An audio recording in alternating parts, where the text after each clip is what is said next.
Hello viewers, मैं हूं कल्पिता और आप सभी का स्वागत है हमारे कार्यक्रम में जिसका नाम है संजीवनी।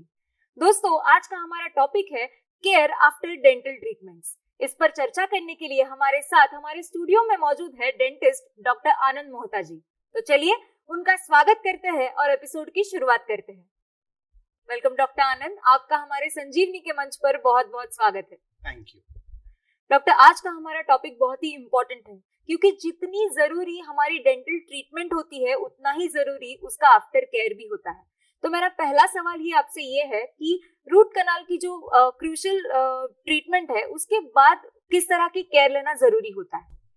आपने जो स्टेटमेंट बोली कि जितना ही जरूरी अपना ट्रीटमेंट है उससे ज्यादा जरूरी उसका मेंटेनेंस है, ये बहुत ही सही बात है और ये बहुत ही इग्नोर्ड बात है जी। मैं कई बार अपने पेशेंट्स को वही समझाता हूँ, आप अगर आपकी हार्ट सर्जरी करवाते हैं और उसके बाद अगर आप फास्ट फूड ही खा रहे हैं, आप एक्सरसाइज नहीं कर रहे, तो भाई आप साल 2 साल में भगवान के पास ही जाएंगे जी। आपको ऑप्शन भी नहीं मिलेगा हार्ट सर्जरी का शायद।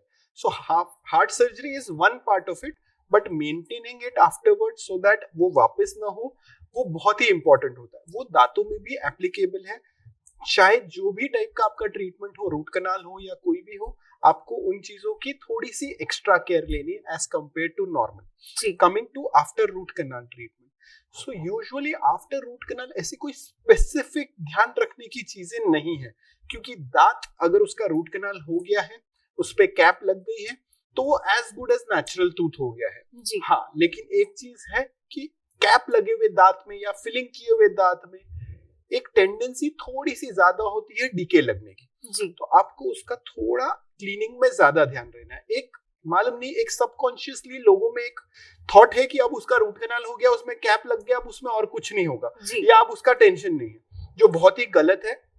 इनफैक्ट इस बात पे आपको थोड़ा सा ज्यादा ध्यान देना है। सो आपकी क्लीनिंग, जो रेगुलर ब्रशिंग है, फ्लॉसिंग है, वो आप रेगुलर रखिए।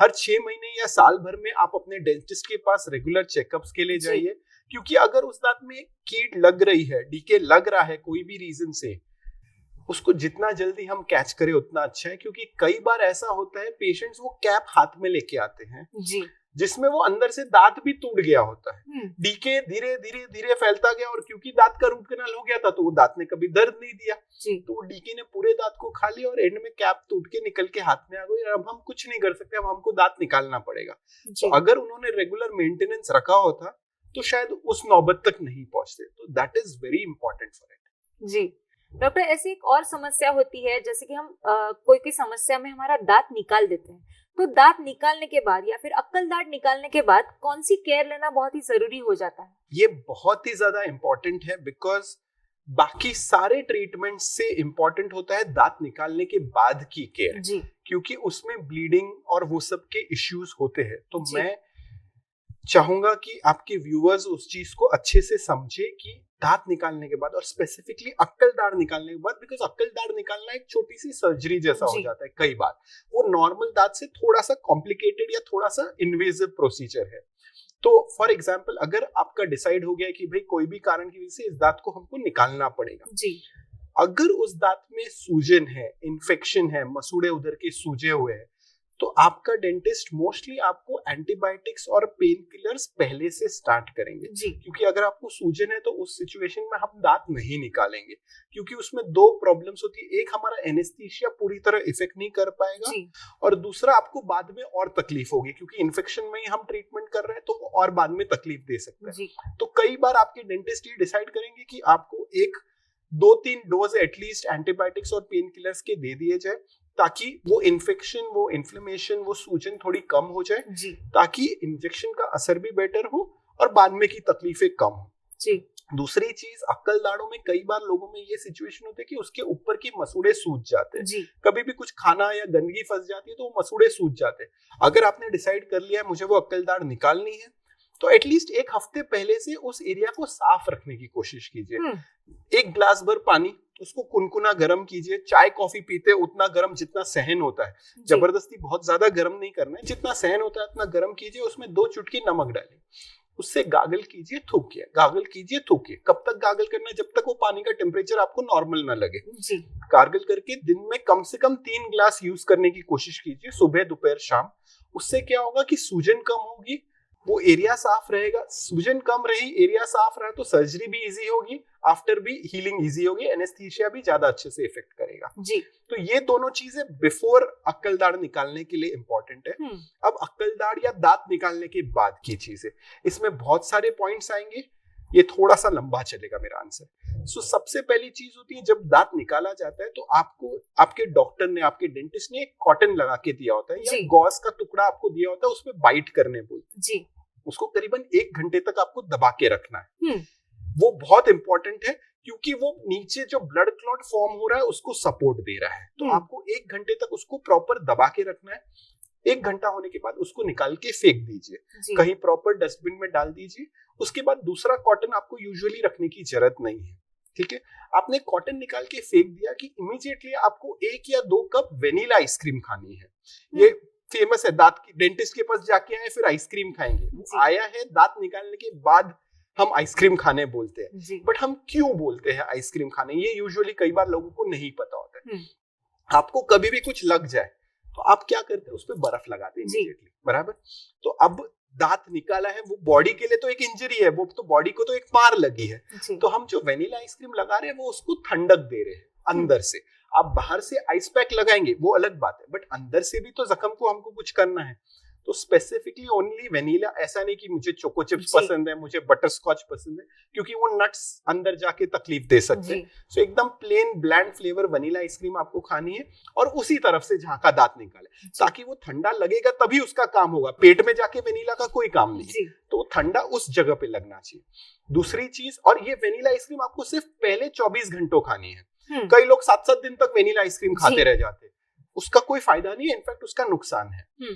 तो पहले 24 घंटे आपको ठंडा बर्फ का सेक करना है, 2 मिनट बर्फ लगाइए, 2 मिनट निकालिए, 2 मिनट लगाइए, 2 मिनट निकालिए, ऐसे पहले 24 घंटे करिए जितना आप कर सकते हैं। और वेनिला आइसक्रीम जितनी बार आप खा सकते हैं। अगर आप डायबिटिक है तो ऑब्वियसली आप ओवर मत कीजिए, शुगर फ्री आइसक्रीम्स ले सकते हैं तो वो लीजिए, और अगर बिल्कुल अलाउड नहीं है तो you can skip this step, not an issue. ऐसा नहीं कि ये नहीं किया तो अरे बाप रे क्या हो जाएगा, आप बाहर से आइस पैक लगाइए, it will still do the job जी।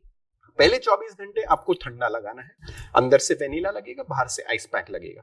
दूसरी चीज, आपने जैसे ही कॉटन फेंका, वेनिला आइसक्रीम ली, आपको डॉक्टर ने जो दवाइयां दी होगी वो मोस्टली आपको तब लेने बोलेंगे, क्योंकि जैसे ही इंजेक्शन का असर कम होगा आपको दर्द शुरू होने वाला है, क्योंकि दांत निकाला है, वो छोटी सी चीज नहीं है। दांत इतने बड़े होते हैं लिटरली, और वो पूरे हड्डी के अंदर होते हैं कई बार, तो इतनी बड़ी चीज आपकी हड्डी से निकली है तो वो दर्द तो देगा। तो इमीडिएटली आपको जो दवाइयां दी है वो लेनी है आपको। उसके बाद में आपको उस दिन खाने में सॉफ्ट खाना है, कुछ भी तीखा नहीं, गरम नहीं, कड़क नहीं। दाल चावल, खिचड़ी, इडली, उपमा, ये सब आप खा सकते हैं। मिर्ची, चटनी, अचार थोड़े दिन अवॉइड कीजिए, स्पाइसी है, वो जलन देगा। वुंड है, जख्म है, अपने को कहीं लगी हो तो अपन वहां पे मिर्ची नहीं लगाते हैं ना, बेसिक सी बात है। तो वो चीज ध्यान रखिए कि मिर्ची, चटनी, अचार थोड़े दिन अवॉइड कीजिए। थोड़े दिन पापड़, खाकरा जैसी चीज अवॉइड कीजिए, क्योंकि क्या होता है वो टूटते हैं तो वो शार्प हो जाते हैं, तो वो शार्प चुभ सकता है आपको, तो वो सब चीजें थोड़े दिन अवॉइड कीजिए। बाकी ऐसा कोई टेंशन नहीं है, आप धीरे धीरे नेक्स्ट डे से नॉर्मल फूड पे आ सकते हैं। नॉर्मल सॉफ्ट की जगह आप धीरे धीरे रेगुलर फूड पे आइए। पहले 24 घंटे आप जब जो चाय कॉफी भी लेते हैं वो रूम टेम्परेचर होनी चाहिए, आप गर्म कुछ नहीं लेंगे। जो दाल चावल, खिचड़ी, इडली, उपमा भी खा रहे हैं वो 5 मिनट आप रुकिए, उसको ठंडा होने दीजिए। बहुत गर्म नहीं खाना, बहुत गर्म नहीं, या रूम टेम्परेचर या ठंडा। पहले 24 घंटे वो एकदम स्ट्रिक्ट इंस्ट्रक्शन है, गर्म नहीं लगना चाहिए पहले 24 घंटे में। और दूसरा बहुत इंपॉर्टेंट इंस्ट्रक्शन है, थूकना नहीं है। कई बार लोग क्या करते हैं कि उनको वो ब्लड, थोड़ा ब्लीडिंग होती रहती है तो वो ब्लड थूकते हैं, उनको वो शायद अच्छा नहीं लगता है, टेस्ट अच्छा नहीं लगता है, या जो भी है।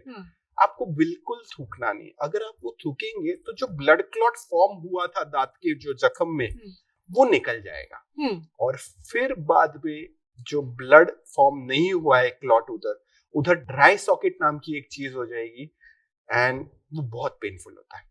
ये क्या होता है? बेसिकली अगर क्लॉट निकल गया है तो हड्डी एक्सपोज हो जाती है जी। और हड्डी अब ओपन हो गई है आपके मुंह में, और वो जख्म भरने को बहुत टाइम लेगा। जो जख्म 7 दिन या 10 दिन में भरता था वो अब नियरली 3 से 4 हफ्ते लेगा भरने को। तो आपको बहुत ध्यान रखना है एज अ पेशेंट कि बिल्कुल थूकना नहीं है।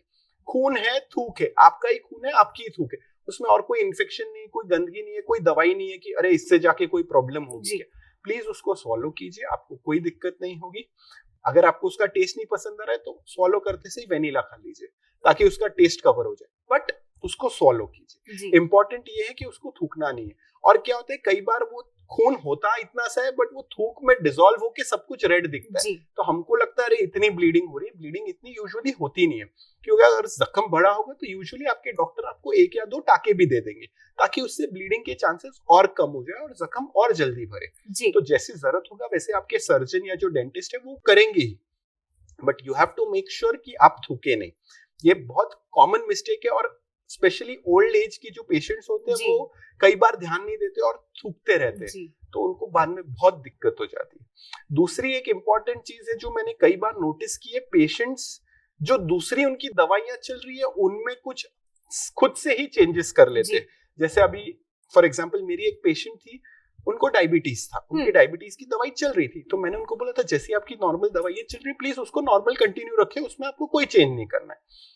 लेकिन उन्होंने दांत निकालने के बाद में 1-2 कप वेनिला खाया, तो उनको लगा रहे अभी मेरा डायबिटीज हाई हो जाएगा, तो उन्होंने डायबिटीज की 2 दवाइयां खा ली, तो उनका शुगर इतना लो हो गया कि एकदम हमको हॉस्पिटलाइज करने जैसी नौबत आ गई। सो वैसा भी नहीं होना चाहिए। आपको जैसे आपके डॉक्टर ने गाइड किया है प्लीज उस प्रोटोकॉल को फॉलो कीजिए, खुद डॉक्टर मत बनिए। अगर कुछ डाउट हो तो प्लीज डॉक्टर को पूछो, अपना लॉजिक मत लगाइए, क्योंकि कई बार अपना थॉट प्रोसेस इतना क्लियर नहीं होता और अपन बहुत सारी इवेंचुअलिटीज नहीं सोच पाते, तो उसमें प्लीज खुद डॉक्टर मत बनिए। कई बार हम जैसे कई पेशेंट्स होते हैं जिनको ब्लड थिनर्स दिया जाता है, जिनको हार्ट के इश्यूज होते हैं, उनमें इकोस्प्रिन चालू होता है या क्लोपी करके एक दवाई है वो चालू होती है, तो कुछ पेशेंट्स में हम बंद करते, कुछ में हम नहीं बंद करते, कुछ में हम उनके डॉक्टर को कंसल्ट करके बंद करते, कुछ केसेस में हम उनके डॉक्टर को कंसल्ट किए बिना डिसीजन लेते। तो वो डिपेंड करता है बहुत सारी चीजों पे। और देखिए दांत तो एक छोटी सी चीज है, आपने वो दवाई बंद करने से आपकी बॉडी में हार्ट पे, ब्रेन पे दूसरे इफेक्ट्स हो सकते हैं जो बहुत ज्यादा सीरियस और इम्पोर्टेंट है। तो please don't play with your medicines, go as what your doctor and your dentist is suggesting you. अगर हमको जरूरत लगी कि हम बंद करवाएंगे हमसे 5 दिन पहले, 3 दिन पहले, जो रिक्वायरमेंट होगी as per your medical condition. तो पेशेंट्स को वो चीजें ध्यान रखनी कि उनको खुद डॉक्टर नहीं बनता है। और आजकल गूगल पे ये सब बहुत इजीली अवेलेबल हो गया, तो सब लोग वो गूगल कर करके देख लेते और खुद से एक्शन ले लेते, वो गलत है। दूसरी एक इंपॉर्टेंट चीज, पहले 24 घंटे हो गए, अब आप धीरे धीरे नॉर्मल खाने पे आ सकते हैं। आप नॉर्मल जो टेम्परेचर का खाना है उस पे आ सकते हैं, चाय कॉफी हल्की गर्म लेना स्टार्ट कर सकते हैं। एक चीज जो स्टार्ट करनी है, कुनकुने गर्म पानी के गागल्स फिर से स्टार्ट करनी। अब बेसिकली अपने को उस जख्म को क्लीन रखना है। कहीं लगती है तो अपन क्या करते हैं, उसको सेवलॉन से, डेटॉल से साफ करते, बैंडेज लगाते ताकि उसको खराब ना हो, तो इन्फेक्शन नहीं होगा। अब इधर हम साफ तो रख नहीं सकते, मुंह में 700 अलग अलग टाइप के कीटाणु है, तो कीटाणु तो जाने ही है।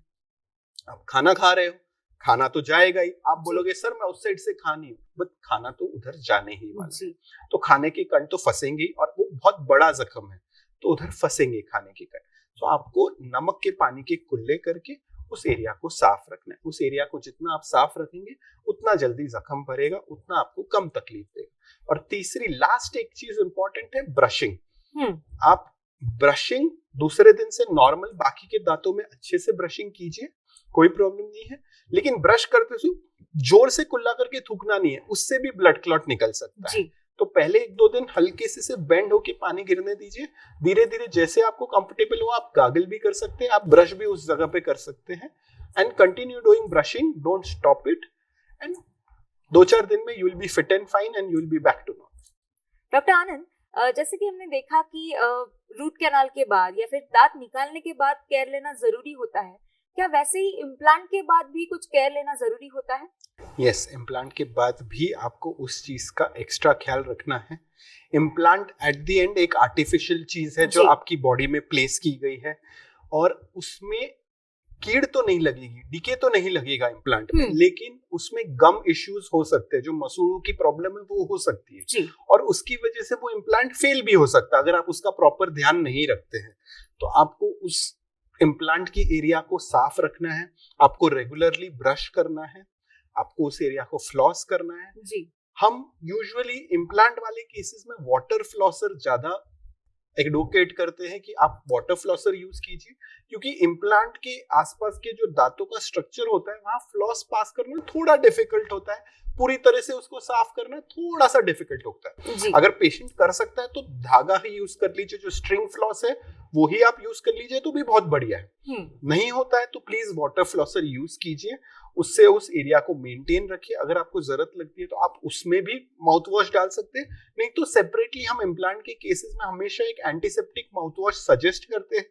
बेसिकली माउथ वॉश आप कोई भी यूज कीजिए, प्रेफरेबल ये होता है कि वो अल्कोहल फ्री हो जी। क्योंकि जो अल्कोहल कंटेनिंग माउथ वॉशेस होते हैं उससे जलन होती है जी।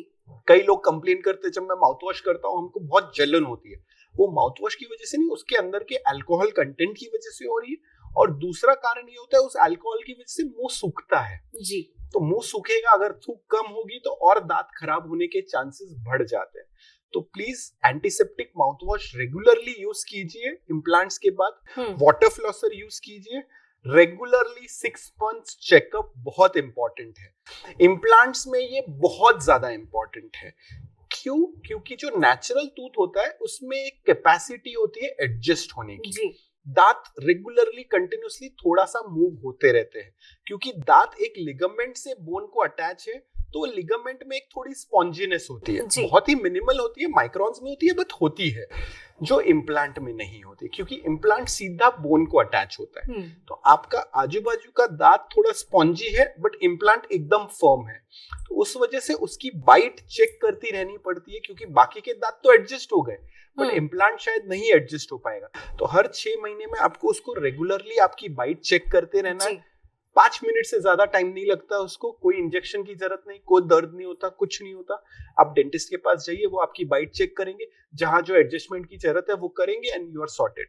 बट वो जरूरी है, अगर आप वो नहीं करते तो क्या होता है इम्प्लांट पे लोड भरता है और उस लोड की वजह से वो फेल भी हो सकता है या उसके कोई कंपोनेंट्स लूज हो सकते हैं या ब्रेक हो सकते हैं। तो आप उसको जितना जल्दी रोक देंगे उतना आपके लिए बेटर है, नहीं तो इम्प्लांट फेल हो गया तो भाई we have to start from square one, which is not good.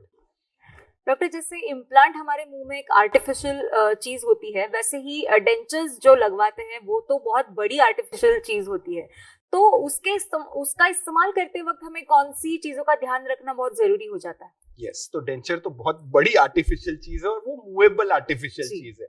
Implant वाले दांत तो फिक्स होते हैं तो एटलीस्ट वो थोड़े कंफर्टेबल ज्यादा होते हैं।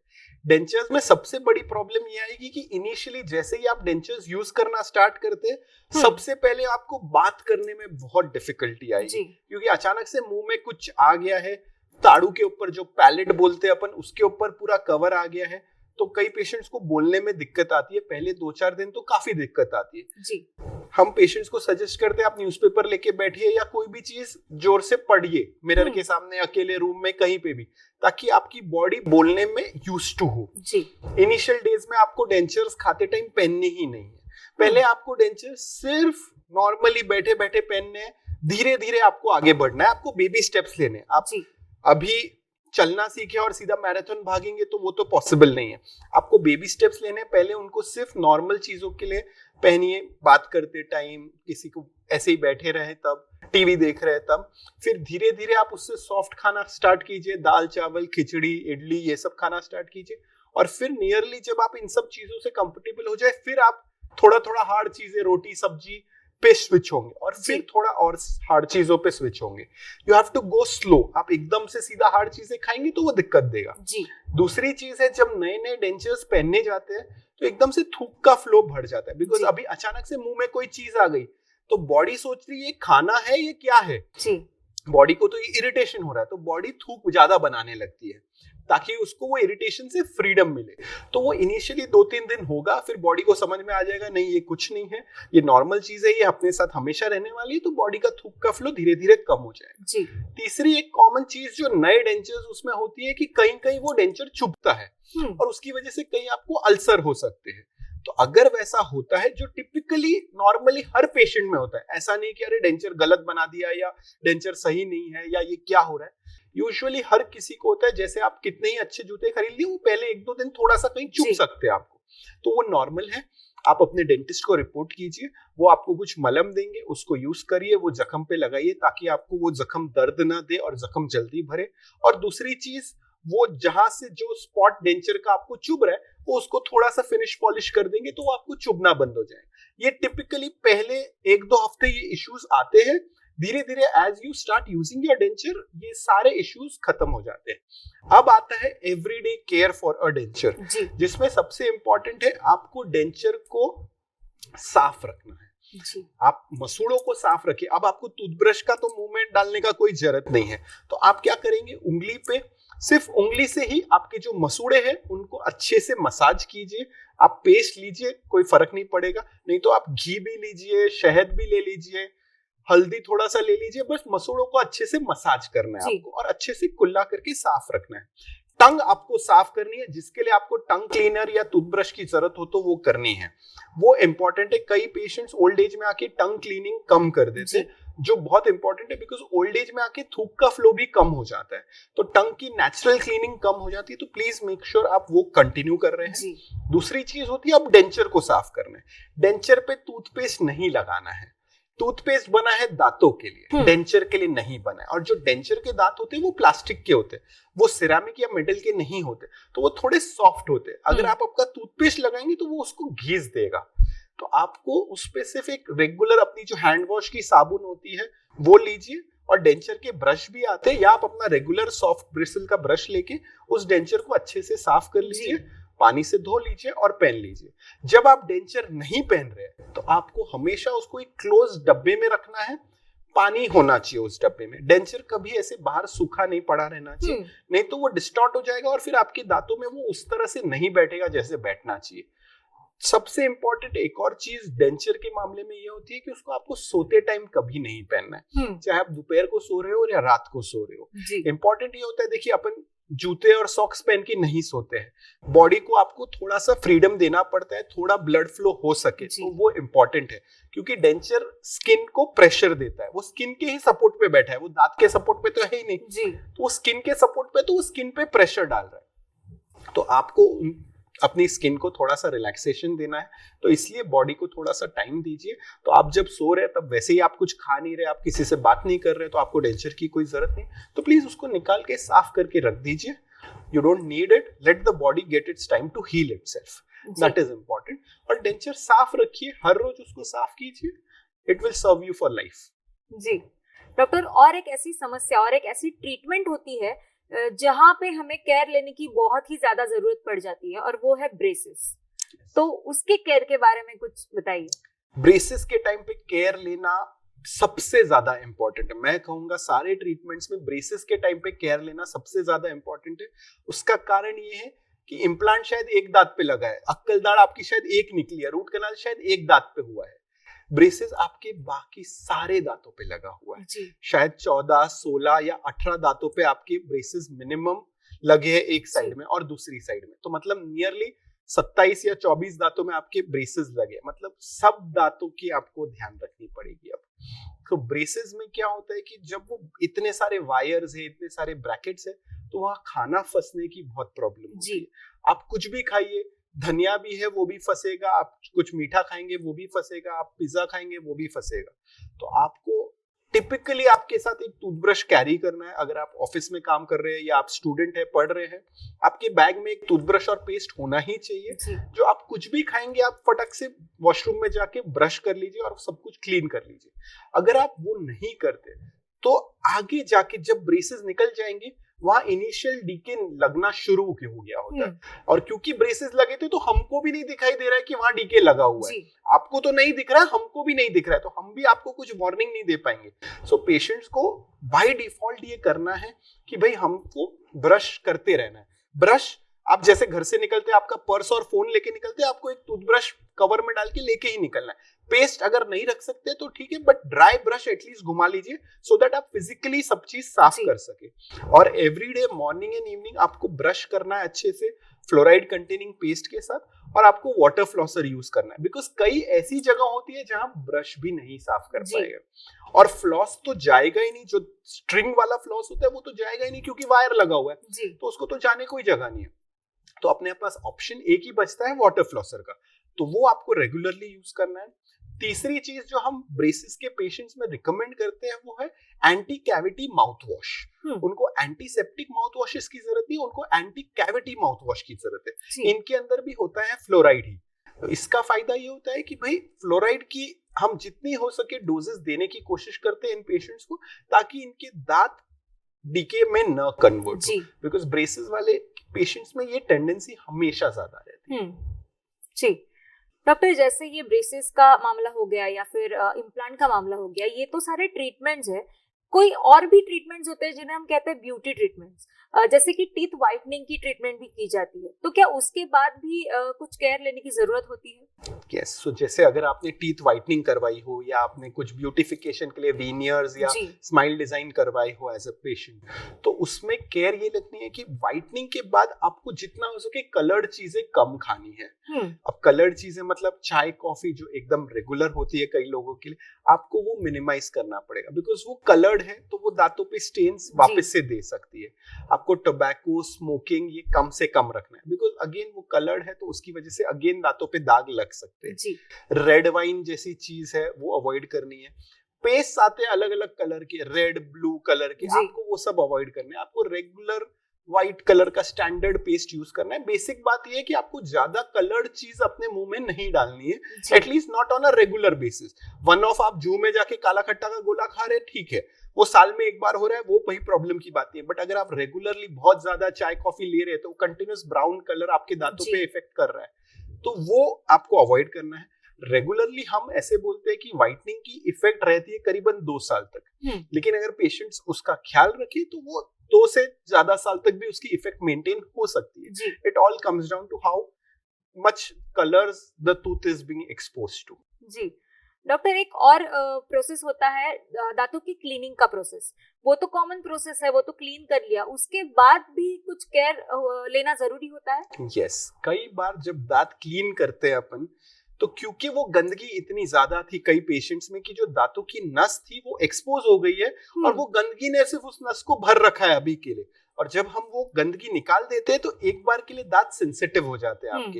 ये टिपिकली सुना होगा, मैंने दांत साफ करवाया, अभी दांत बहुत सेंसिटिव हो गए, दांत टूट गया क्या, ये हो गया क्या। ये लोग गलत फैमिली में आ जाते हैं, ऐसा कुछ नहीं होता है।